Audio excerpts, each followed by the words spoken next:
오늘 읽은 이 본문에 보니까 예수님께서 빌립을 보시고 아무 설명 없이 나를 따르라 라고 말씀을 했습니다.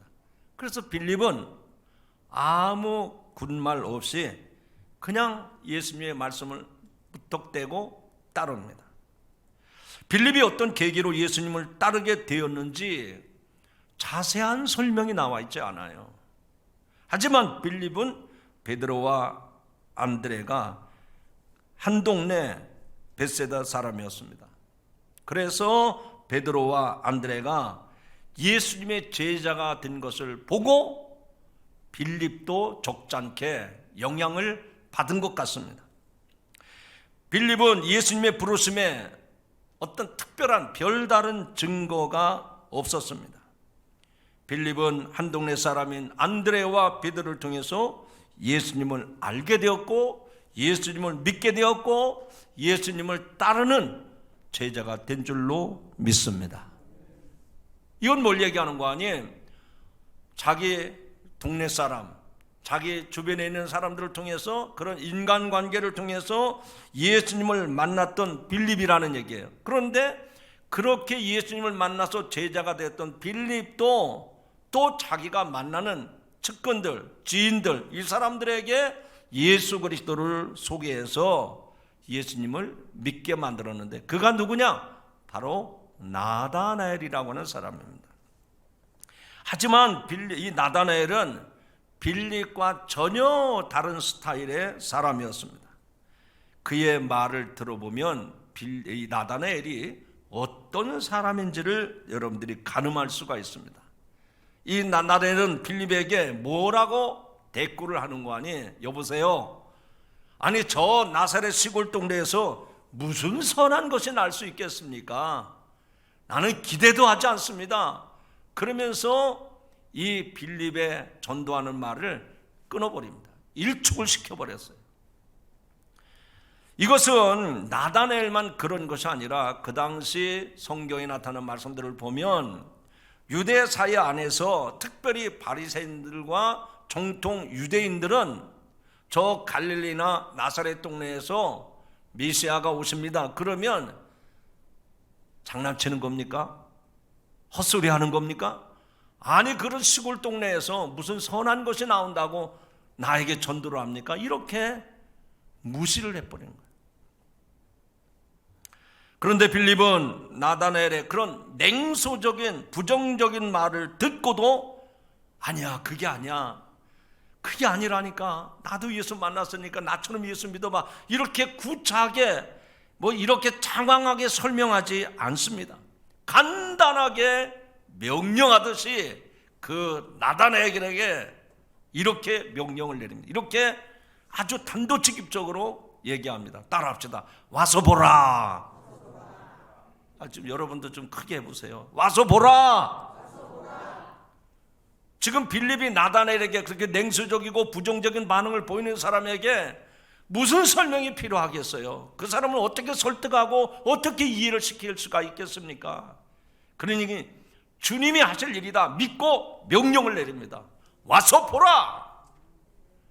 내가 사정할 테니까 한 번만 와줘. 아니 내가 일당 줄 테니까 와. 그런 식으로 하지 않았어요. 당당하고 자신 있게 와서 보라. 그러자 놀랍게도 나다나엘이 그 빌립의 말 한마디에 그대로 응합니다. 그대로 따라옵니다. 그런데 예수님께서는 빌립의 초대를 받아서 나오는 나다나엘을 향해서 야, 너는 진짜 근본부터 틀린 사람이로구나.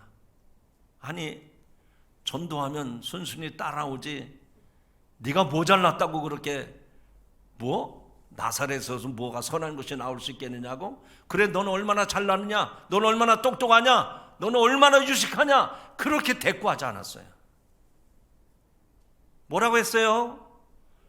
예수님이 나다나엘이 자기에게 나오는 것을 보고 나다나엘을 칭찬합니다. 나다나엘을 칭찬합니다. 왜냐하면 예수님께서는 이미 나다나엘을 잘 알고 계셨기 때문입니다. 그는 진리가 무엇인가 고민하고 내가 사람 앞에서나 또 하나님 앞에서나 항상 진실되게 살기 위해서 노력하고 항상 자기를 살필 줄 아는 자기 성찰을 잘하는 사람이었던 것을 예수님은 나다나엘을 보자마자 그걸 아셨던 겁니다. 그래서 빌립의 말을 듣고 예수님께 나오는 나다나엘을 보고 예수님이 이렇게 칭찬을 합니다. 보라, 이는 참 이스라엘 사람이라. 진짜 이스라엘 사람이다. 그 속에 간사한 것이 없도다. 따라합시다. 그 속에 간사한 것이 없도다. 여러분, 예수님은 나다나엘이 자기에게 걸어오는 모습을 보고 그 마음을 꿰뚫어 보셨어요. 그것처럼 지금도 주님은 저와 여러분의 마음을, 우리의 중심을, 우리의 속셈을 꿰뚫어 보시는 분이심을 믿으시기 바랍니다. 이쪽에 가서 이 말하고 저쪽에 가서 저 말하고 적당하게 얼버무리고 자기를 속이고 다른 사람에게 피해를 주고 그런 사람이 아니었어요. 이 나다나엘은 진실한 사람이었어요. 정직한 사람이었어요. 나다나엘처럼 여러분도 진실한 사람이 되시길 주님의 이름으로 축원합니다. 간사한 것이 아니라 참으로 진실하구나, 이렇게 일컬음을 받는 성도가 되기를 주님의 이름으로 축원합니다. 자, 이런 말을 나다나엘이 칭찬을 예수님께로부터 듣자 자기가 너무 부끄러운 거예요. 왜 그랬습니까? 좀 전에 빌립한테 뭐라 그랬어요? 뭐라 그랬다 그랬죠? 조금 전에 얘기했잖아요. 나사렛에서 무슨 선한 게 있다고. 아유, 나는 그런 말 믿지 않습니다. 그런데 예수님이 딱 그렇게 말씀을 하시니까 자기가 한 말, 내뱉은 말이 너무 부끄러운 거예요. 그래서 왜 예수님이 나를 보고 칭찬하시는 걸까? 왜 나를 이렇게 칭찬하시는 걸까? 그게 알고 싶었습니다. 그래서 궁금증을 감출 수가 없어서 예수님에게 다시 질문합니다. 예수님, 어떻게 나를 아십니까? 하니까 예수님이 이렇게 말씀합니다. 빌립이 너를 부르기 전에 네가 무화과 나무 아래에 있을 때에 보았노라 라고 말씀을 하십니다. 그러니까 빌립이 나다나엘을 만나서 전도하기 전부터 나다나엘이 어디서 무엇을 하고 있었는지 모르지만 무화과 나무 아래에 있을 때부터 예수님은 아셨다는 거예요. 그는 간사하지 않는 사람, 참으로 정직하고 진실한 사람이라는 것을 예수님은 그때부터 이미 아셨다는 겁니다. 그래서 나다나엘은 마음속에 품은 것을 한 번에 알아보시는 그 예수님 앞에 무릎을 꿇습니다. 그리고 예수님을 메시아로 인정하면서 고백을 합니다. 랍비여, 당신은 하나님의 아들이시요 당신이 이스라엘의 임금이로소이다. 여러분, 이 고백은 예수님을 자신들이 고대하던 메시아임을 알고 있다는 얘기입니다. 그 당시 유대 사회에는 세례 요한이 광야에서 회개하라, 하나님 나라가 가까웠느니라, 그래서 메시아의 대망에 대한 메시지를 계속 전했잖아요. 그런데 이 나다나엘은 예수님의 말씀을 듣자마자 저분이 우리가 기다리던 메시아로구나, 그렇게 인정을 하고 받아들였다는 말입니다. 그렇게 자신을 메시아로 고백하는 나다나엘에게 예수님은 놀라운 선언을 하십니다. 오늘 말씀해 보니까 뭐라고 하셨습니까? 내가 너를 무화과 나무에서 보았다므로 믿느냐? 내가 오래전부터 너를 알고 있었는데 내가 그런 말을 하니까 네가 나를 믿는 거냐? 그게 문제가 아니다. 따라합시다. 이보다 더 큰 일을 보리라. 지금 깜짝 놀란 나다나엘에게 예수님이 놀라운 선언을 하시는데 내가 너를 전에부터 알았다고 네가 나를 그렇게 놀라워하느냐? 그게 문제가 아니다. 이보다도 더 큰 일을 보리라. 따라합시다. 주여, 나에게도 이 큰 일을 보게 하옵소서.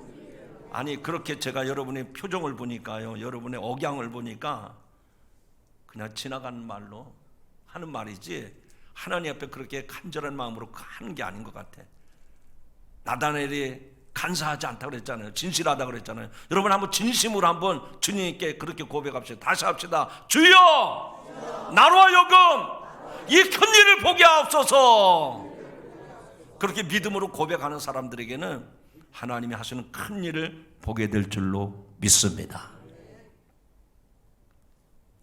나다넬은 여기서 말하는 큰 일이 도대체 뭘까?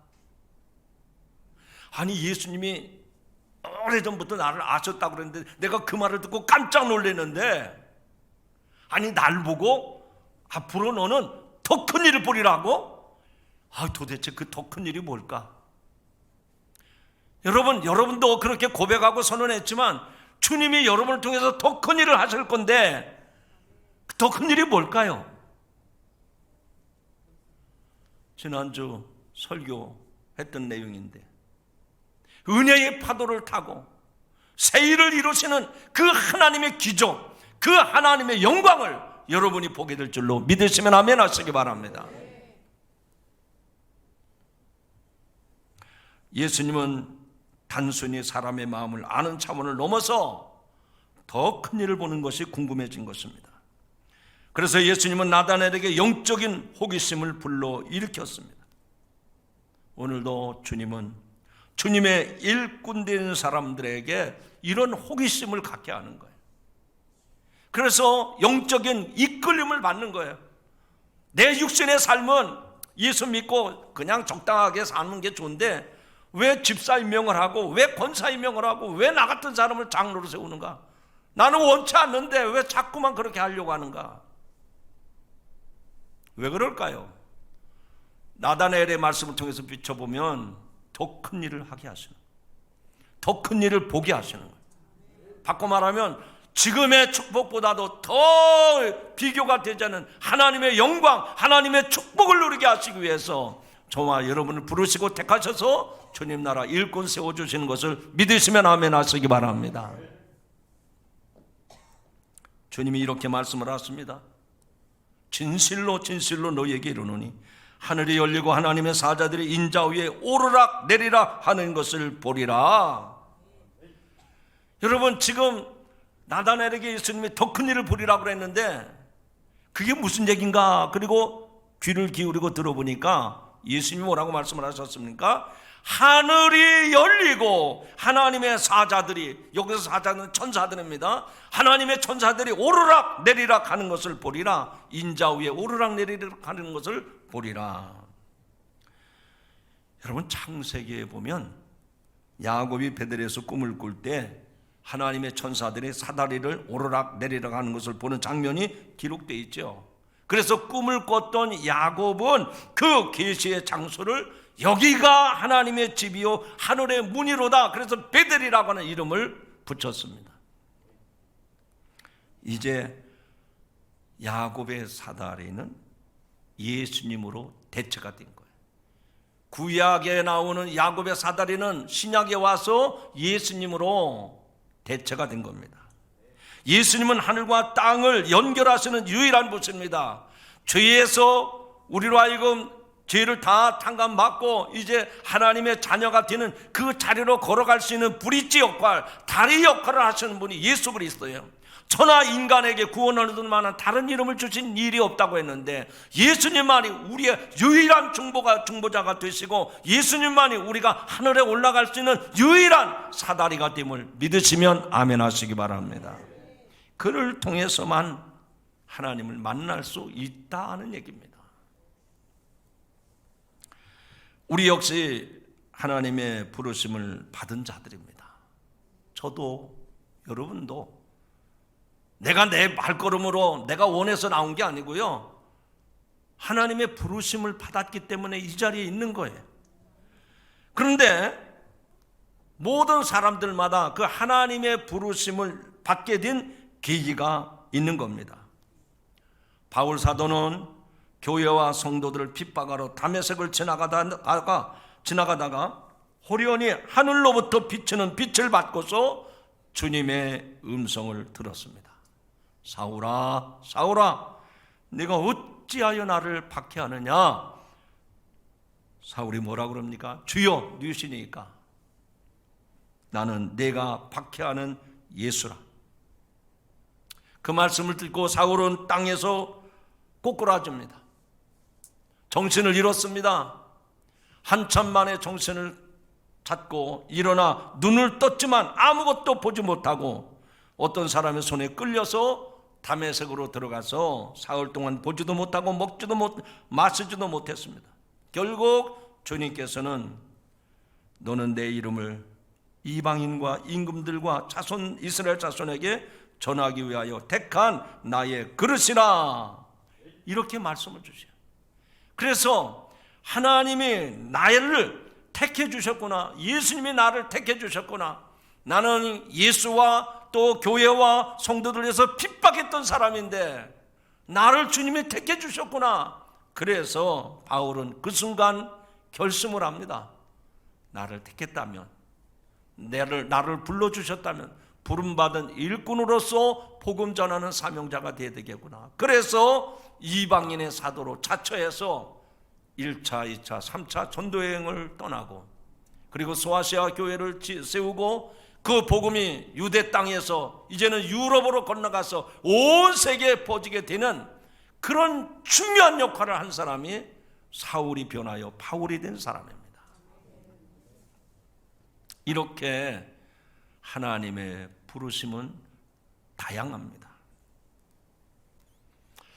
하나님의 극적인 치유하심으로 하나님을 알고 하나님의 부르심의 자리로 인도된 경우도 있습니다.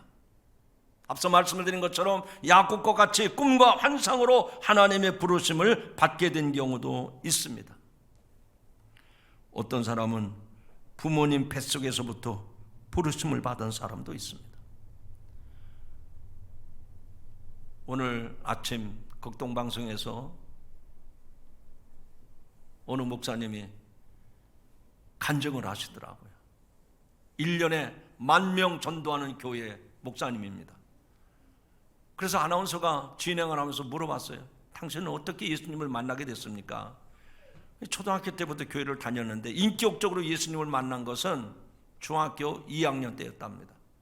부흥회를 하는데 그 강사 목사님이 그 성도들 향해서 당신들이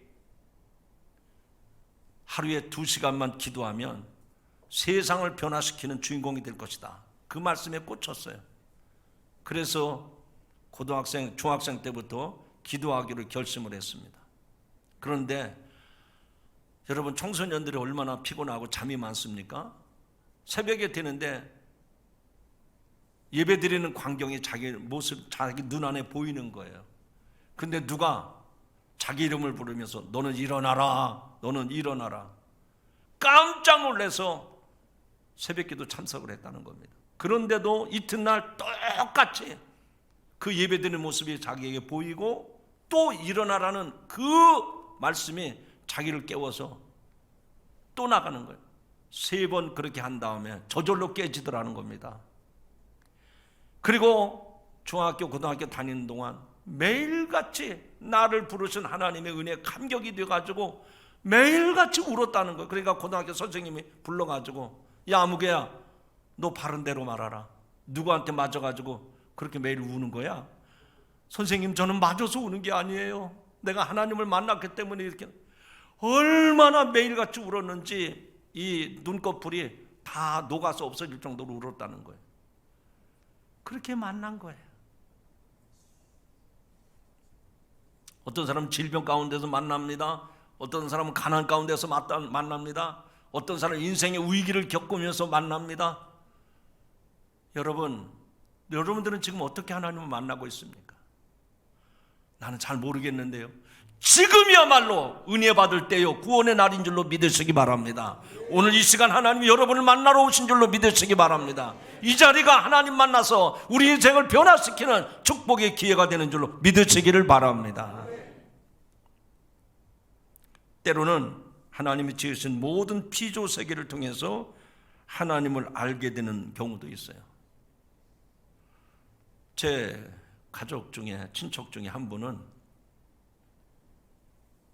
날벼락을 맞았어요. 날벼락.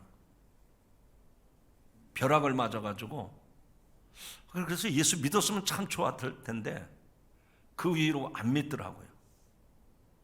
그러더니 노년에 뭐 이상한 데를 다닌다고 그래요.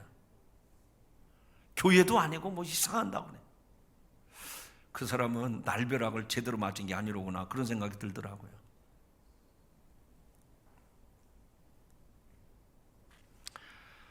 그래서 하나님은 우리 한 사람 한 사람에게 주신 그 하나님과의 만남, 미팅이라고 그러죠. 하나님을 어떻게 경험했느냐, 이것이 사람마다 다 달라요. 그래서 케리 토마스라고 하는 사람은 영성에도 색깔이 있다, 이 책을 써서 예수 믿는 성도들의 성향이 영적으로 보면 다양하다는, 그래서 9가지로 이렇게 묶어서 발표를 했는데, 사람마다 그 기질과 성격이 다양하듯이 예수님을 만난 사람들의 영적인 경험도 다양하다는 거예요. 우리 성도들도 마찬가지입니다. 어떤 사람은 아주 자연주의 영성이 강한 사람이었어요. 하늘을 나는 새들을 봐도 막 가슴이 감동이 돼가지고, 하늘을 나는 새를 보다, 들에 핀 백합화를 보라, 하나님이 저렇게 입히시고 먹이시거든, 하물며 너일까 보냐, 주님이 나를 이렇게 입히시고 먹이시고, 그런 그 사람은 자연에 대한 영성이 있는 거예요. 어떤 사람은 감각에 대한 영성이 있어요. 감각. 어떤 사람은 기독교의 전통주의 영성을 가지고 있는 사람도 있고, 어떤 사람은 배부를 때는 하나님이 안 보여요. 그래서 매일같이 금식하고 매일같이 막 초래를 해야 그런 금욕주의 영성을 가진 사람도 있고, 어떤 사람은 일을 저질러야 하나님을 만나요.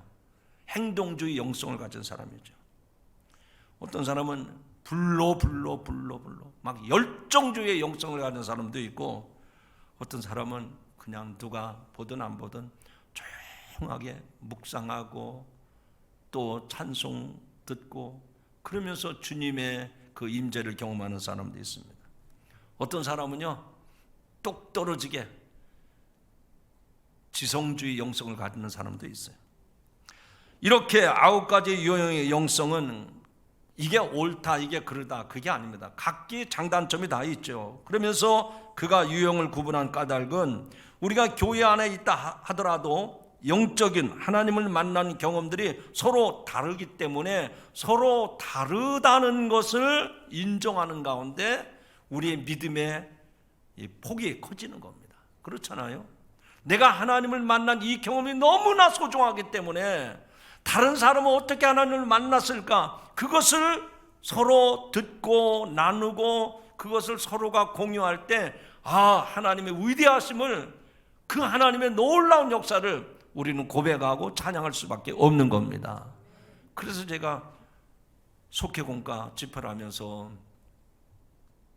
이번 한 주간 동안 당신은 하나님을 어떻게 만났었습니까? 지난주 설교 같은 경우는 당신은 이 본문의 말씀을 읽으면서 바다에 대한 두려움, 파도에 대한 두려움은 없었습니까? 서로 하나님을 어떻게 만났는지 경험을 나눠보는 거예요. 여러분, 지난주 지나갔으니까 이번 주부터라도 속죄 예배를 드리면서 그런 내가 만난 하나님 어떻게 경험했는지 서로 나누면서 아름다운 속죄 예배가 세워질 수 있기를 주님의 이름으로 축복합니다.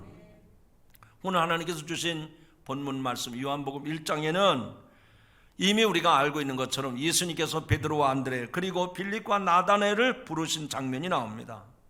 예수님께서는 제자들을 부르실 때에 각자의 상황과 각자의 개성에 맞게, 그래서 모든 사람들에게 딱 맞도록 맞춤식으로 제자들을 불러주셨어요.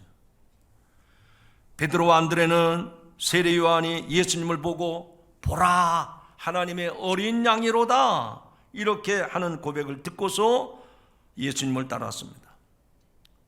빌립은 베드로와 안드레를 통해서 그의 마음을 준비시키고 직접 나를 따르라고 부르셨어요.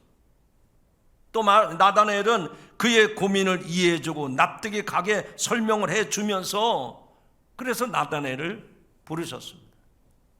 그런데 오늘 말씀의 43절에 보니까 예수님께서 제자들을 부르시는 배경이 공통적인 것이 있어요. 그 제자들을 부르시는데 공통적인 특징, 오늘 요한복음 1장에서는 공통적인 특징이 있었는데 그게 뭐냐? 부르신 그 자리가 갈릴리 동네였습니다. 갈릴리는 예수님의 공생의 핵심 지역입니다.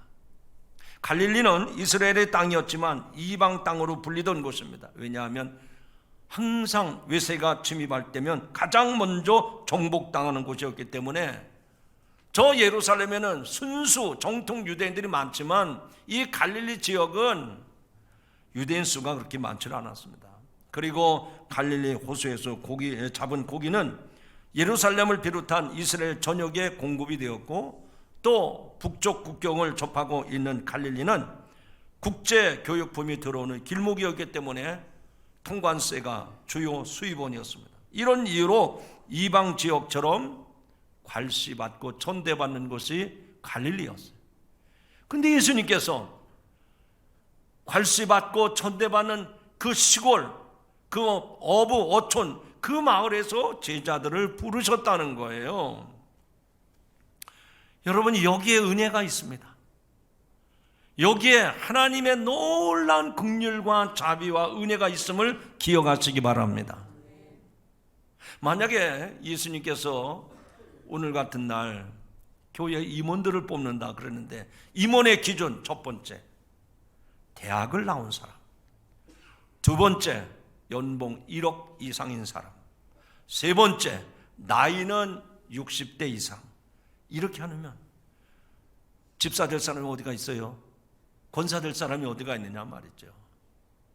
이 세상에 수많은 교회들이 있어도 그런 기준을 제시하지 않았습니다. 어떤 기준이었습니까? 예수님처럼 저 갈릴리 천대받고 무시당하고 가난한 사람들 사는 그 동네에서 그런 사람들을 주님이 부르시고, 그런 사람들을 주님이 제자로 부르셨다는 거예요. 이 말씀은 무엇을 얘기하는 겁니까? 오늘도 저와 여러분이 주님이 그런 나를 부르시고 택하시고 주님의 일꾼 세워주심을 믿으시면 아멘 하시기 바랍니다. 내가 주님 앞에 부름받은 거는요, 내가 자격이 있어서, 내가 이만한 능력이 있어서 없습니다. 목사도 그런 사람이 없고요, 장로도 그런 사람이 없어요. 그러므로 저와 여러분은 부족한 것뿐인데, 모자란 것뿐인데 주님이 나를 일꾼으로 세우시는구나, 이런 믿음을 가지고 주님의 부르심에 응하는 여러분들이 되시기를 주님의 이름으로 축원합니다. 이제 예수님께서 우리를 각자의 모양대로 불러주셨지만 우리를 부르신 부름의 자리는 갈릴리입니다. 오늘날 저와 여러분에게 있어서 갈릴리는 어떤 곳입니까? 우리가 외로울 때에, 우리가 힘들 때에, 우리가 아플 때에, 내가 억울하고 내가 괴로울 때에, 내가 고민하고 있을 때, 그런 자리가 주님이 부르셨던 그 갈릴리였고, 내가 사는 지역도 지금 그런 갈릴리 지역이라는 사실을 기억하시기 바랍니다. 주님께서는 바로 그런 갈릴리에 머물고 있는 사람들을 주님의 제자로 부르셨어요.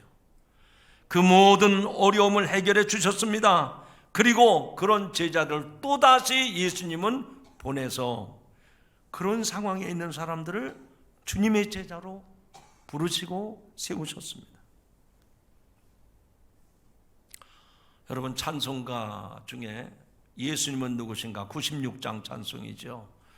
예전 찬송에는 없던 건데 새로 들어왔습니다. 근데 저는 그 찬송이 너무나도 은혜가 되는 거예요. 부르기도 쉽고 가사 내용이 너무너무 은혜가 돼요. 근데 그 찬송을 쓴 사람이 누군가 봤더니 민노아라고 썼어요. 민노아. 도대체 민노아가 누굴까? 그런데 이번 설교를 준비하면서 민노아가 누구라는 것을 알았습니다. 그는 복음이 전해지지 않은 이 조선 땅에 선교사로 왔습니다. 결혼하고 6년 동안 애타게 원했던 아들을 드디어 얻었지만 불행하게 8개월 지나서 잃어버리고 말았습니다. 어렵게 얻은 둘째 아들 역시 태어나자마자 세상을 떠났습니다. 엎친 데 덮친 격으로 두 아들을 잃은 지 1년 만에 부인마저 38살 젊은 나이로 세상을 떠났습니다. 낯설고 척박한 조선 땅에서 그나마 함께 의지하고 기도하던 아내의 죽음은 이 민노아 선교사로 하여금 절망으로 인도하기에 충분했습니다. 이 땅의 조선 사람들은 그 선교사를 보고 이렇게 비아냥거리는 것 같습니다. 예수가 누구라고 이 조선까지 와서 그 고생인가? 차라리 미국으로 돌아가지. 너나 없이 당신이 믿는 하나님이 어디 있느냐고 묻는 듯이 보였습니다. 그는 절규하면서 찬양으로 이렇게 사람들에게 대답합니다. 96장 찬송입니다. 화면을 한번 올려주실까요? 96장. 여러분 잘 아는 찬송입니다. 예수님은 누구신가? 오는 자의 위로와 없는 자의 풍성이며 전한 자의 높음과 잡힌 자의 노임되고 우리 기쁨대. 2절 같이 하시죠. 예수님은 누구신가? 약한 자의 강함과 눈먼 자의 빛이시며 병든 자의 고침과 죽은 자의 부활되고 우리 생명 되시네. 할렐루야.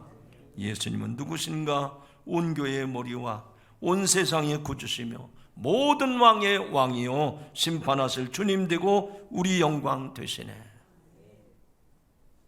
세상 것 다 무너졌어요. 그러나 그는 자기의 왕 대신 예수 그리스도를 절대 잃어버리지 않았습니다. 나를 택해 주시고 나를 주님의 일꾼 삼아 주신 그 은혜에 감사하면서 하나님을 기쁘시게 하는 충성된 임원들이 되시기를 주님의 이름으로 축원합니다. 하나님, 세상에 수많은 사람이 있는데 전에 하나 만에 하나 뽑으시고 택하셔서 주님 나라 일꾼 삼아 주신 것을 생각할 때 얼마나 감사한지 말할 수 없습니다. 주님이 아니라면 우린 여전히 죄의 종노릇하고 썩어 없어질 세상의 정욕에 취해 살아갈 사람들이나 예수님의 부르심을 입어서 천사도 흠모할 만한 하나님의 일꾼 되게 하신 것을 믿고 감사를 드립니다. 주님, 우리 모두가 주님의 부르심을 입은 일꾼이라는 사실을 깨닫게 하여 주옵소서. 그리고 부르심에 합당한 삶을 살아가는 저희들이 되게 하옵소서. 예수님의 이름으로 감사하며 기도하옵나이다. 아멘.